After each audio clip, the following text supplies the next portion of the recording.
I mean, this huge political risk that nobody's paid enough attention to, and then, of course, like a black swan, showed up in the middle of our pond. The reality of this is changes the worldview of everyone. From the British point of view now, it is a global game. It is a Drakean Elizabethan game, meaning Europe becomes part of the story, but only a part of it. Now a global view is totally called for.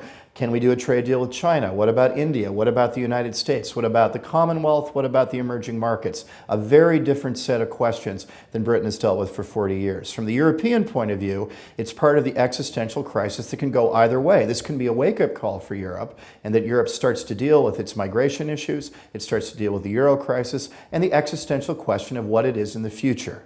That becomes key. This can either jog them toward more reform, as some have called for, or it can indeed be part of its death knell. But it really is a dividing path for Europe. It's a key moment for Europe to make up its mind. For the Commonwealth, this is relevance again.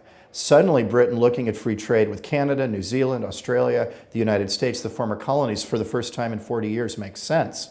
And so what that becomes is finally interesting again. And for the rest of the world, massive uncertainty. How do you deal with a Europe that has made a series of different choices? You still want to work with the British on all kinds of security matters, if you're China, if you're India. But on the other hand, you're worried about what this means about Europe. You just about grasped what Europe was, and now that is totally out the window. So it's the best possible time to be alive when everything you thought you knew is wrong.